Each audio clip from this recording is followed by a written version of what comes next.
There is outrage over government's delay to launch the Commission of Inquiry into the explosive allegations made by whistleblowing General Lucky Mkhwanazi. We speak to Juanita Du Preez of Action Society. Welcome, Juanita.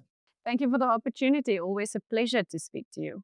What are we dealing with here? Incompetence, or do you think there's more to it? My first thought was to say incompetence, even before you mentioned it. I, this is, like I said in a previous interview, it's just everything is a bit suspicious when it comes to this investigation, the allegations, everything. But the main thing that came to mind when the news broke that it is now not continuing is it's ridiculous, but it's not unexpected. Did we not all call it before it started to say this is going to take forever, there's going to be no results, and now we're not even at the first hurdle and it stopped. So I don't know if we can trust that anything is going to come from this commission. This is definitely increased fears of a cover-up behind the scenes. Definitely, because and the reason why, it's just infrastructure. I mean, just get a room and do it. It's not. It doesn't have to be so complicated. So the reason being so weak, do we then think, is it something else, or is it really just that they think infrastructure is so important, more important than getting started? Well, one of the central characters in the allegations is, of course, Police Minister, who is now on special leave. First, he seemed to use his special leave to campaign for the African National Congress. Now he seems to have turned on the party by predicting that it is on the verge of collapse. What game is he playing? We would like to see what game is he playing. Is he covering his back now? Has his alliances dried up?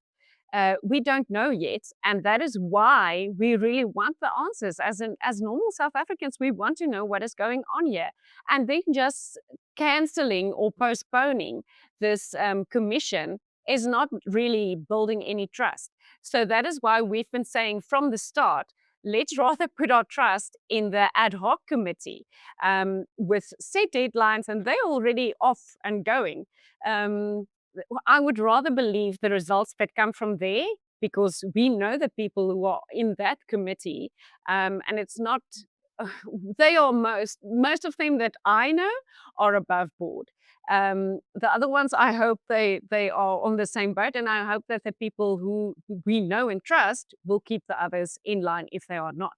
But with the commission, we don't know who is involved with who's got alliances, who is pulling strings behind the scenes. So we don't have a lot of trust in whatever's happening, and we don't know where the alliances now are lying. Well, the other central character in the allegations, Deputy Commissioner Shadrach Sabia, is fighting the National Commissioner over his suspension.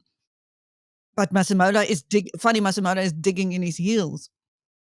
Yeah, it's very interesting, because who is the wrong one now? Because we want to believe that Masemola, he wasn't named in the big reveal, but the other one was definitely implied, and that is probably why he was put on leave. And he should not be digging in his heels. If he was at all believing in a clean police system, then he would go and accept that he should be on leave while the investigation is ongoing. So why is he digging in his heels? Can he not get to whoever he wants to now? Or is he covering his back? Or what is happening? Again, we don't have the answers, and we really want to have the answers. But if you really respect the process, and what we've been saying from the start is everybody should be put on leave. In fact, they should be put on leave without pay, and if it turns out they are above board, yes, then give them back pay. But get them away from the investigation so that they cannot influence anything that is happening. Move around furniture to cause an infrastructure problem. They must not be close to any of the commission, the ad hoc committee, the investigation, anything. But with all the time that has passed already, everybody has had time to do whatever they can to protect themselves. And if one looks at how people are positioning themselves publicly, it does seem that there's a lot at play behind the scenes. 100%. I would like to one day maybe watch this as a movie and then see what was happening behind the scenes in the time that has passed, because that is what we said. This needs to happen fast because people can move around. They are so connected to each other and to other people. They can cover up. If too much time passes, then they can cover up and they can find different holes to hide stuff when in the time that passes. It should not be months and months and months before we get to start. Never mind getting to a result or the end.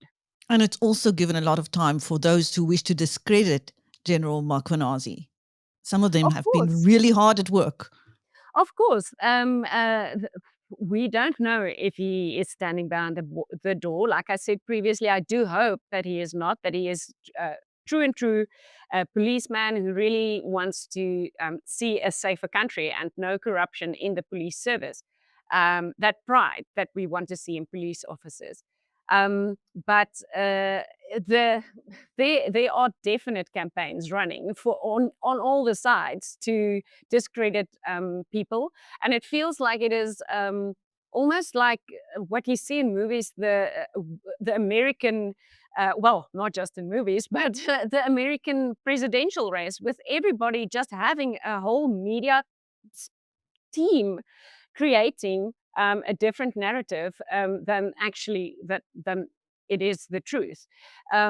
So obviously, it's not just one person standing and saying things. It is a whole concerted effort from all sides to make themselves look good and on the right side.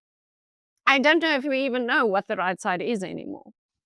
With the African National Congress losing support, there's a lot at stake with this commission of inquiry. If the full truth were to emerge, do you think it could finish off the ANC? Well, it is important to mention if if the results come out and they are damning results. I think it has already made a bit of damage for the ANC. We can see that the polls are not looking as it should or as they would like it to seem. And if I'm not mistaken, in November we will have local government elections. So it will be interesting to see how this reflects in local government, even though it's not national. I think in places like KZN, where Mkhwanazi has a lot of fans, if I can call them that, or support, I think we will definitely see even more than in the previous national election, we will see the ANC not doing so well. And in other places, I think people are just fed up, but I don't know if the people who are fed up are the ones with the most voting power, because sometimes people stick to their loyalty for some reason. I don't think there's loyalty in politics. There should not be. It is the people who get the stuff done. That should be the people who is running and representing our needs and our safety and whatever us civilians, the citizens of South Africa, want to see. It should not go. It should not be about loyalty. There's no place for that. Meanwhile, General Mkhwanazi has shown no signs of being intimidated or of backing down. Yeah, he really looks like a tough guy. He is, and he's not stopping saying some controversial things. I have heard that he spoke about the very controversial. It's actually close to here where we live. The police officers who went into the river.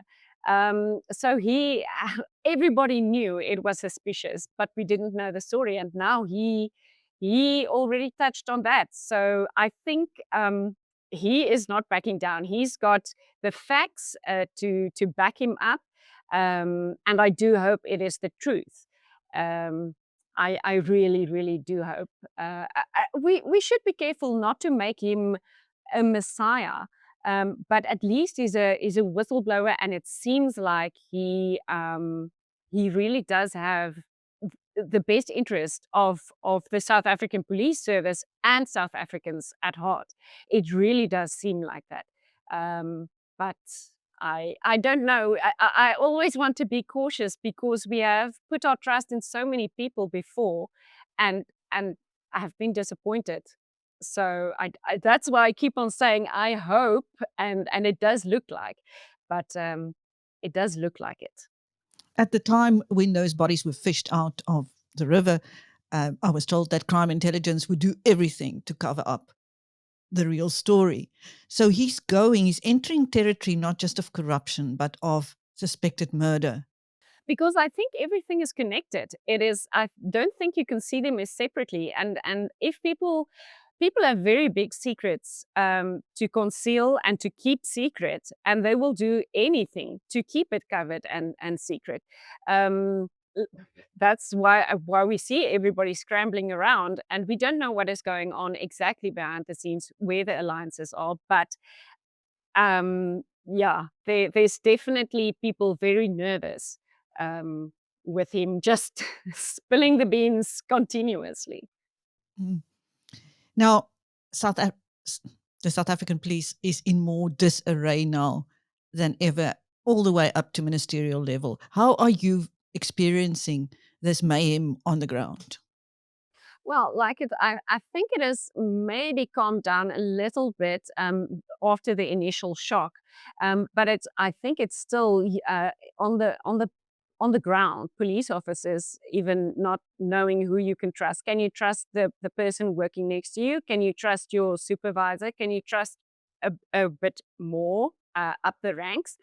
And that is not good for South Africans, because if the police cannot even trust each other, then how are we supposed to trust them? So we do know police, the trust in police from citizens' side is at an all-time low, and I don't think that has changed.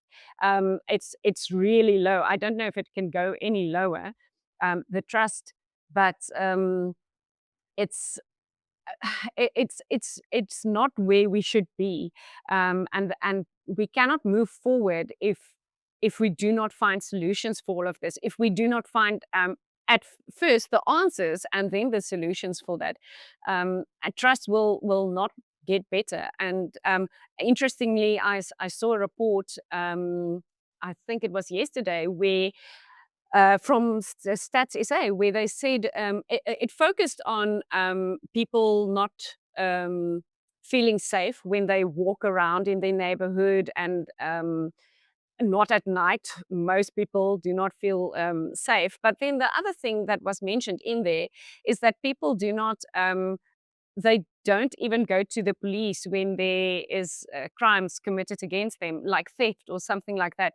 It used to be you go because you want to claim insurance, but now people don't even do that. I think it was something like almost 70% of people do not go to the police and tell them that something happened. And that just proves that there is no trust in the police that they're going to do anything about it. It's just a schlep to go there, and nothing is going to happen. So Also, you must have been horrified by the attack on your predecessor, Ian Cameron. yes, it was. I remember my colleague who is in the Western Cape. She sent me a message and said, "Listen, word on the street is that he got stabbed, and we were trying to find out more information, and we got a hold of all three of them. We didn't know more details, and then they said to us, no, we're all fine. It was a smash and grab, and the information came out, but it was just so." it was such a shock to these people that we know. And we really see how they are trying to do their work and how they are trying to make it better. This is not a political party thing.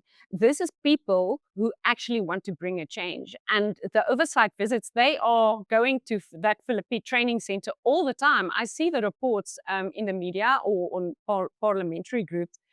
They are there all the time because they want to make sure that it is working properly. So they are doing their work. Um, and then lots of comments I saw afterwards on all of their social media platforms was that people said, now you see what we live with any day. I don't think that they are under any disillusionment that what people live with every day. I think they are completely aware. But I also saw a cartoon strip where it just compared where Bheki Cele went somewhere with blue light brigade and helicopters and whatever tanks to protect him. These three people goes out every single day, do their work without protection. This is what happens to them. They now, I think they can relate, or people can relate with them more because it happened to them. But it was shocking, but we are very happy that all of them are okay and that they're continuing, that they're even more focused to do their work and do it well. Speaking about our former police minister, he seemed to have been in a state of panic before the arrest of Kat. Yes, I read the article and I saw, and I was just laughing to myself because I called it. I called it that first time it came out. I said Cele must be involved, and all of these things are so connected. And then when I saw that the phone calls, so many, he was trying to cover his back, but I don't think his alliances are that strong anymore. Maybe he overstepped into the criminal world too much. We all know he was involved in the criminal world, but maybe his alliances were not as strong as he thought, and people are covering their own backs, not his, because he doesn't have power anymore. Some people are going to be thrown under the bus. It's going to be really interesting to see who they sacrifice. For sure. And hopefully the ones that are sacrificed are the ones that were actually involved. But I don't know. We have to really get to the root before we can point fingers and know who is on the right side, who is on the wrong side, who is good and who is bad, and who, if it is a sacrifice worth making. It's sure is interesting times. Indeed. Thank you. That was Juanita Du Preez of Action Society speaking to BizNews about the mayhem in the South African police force. I'm Christine.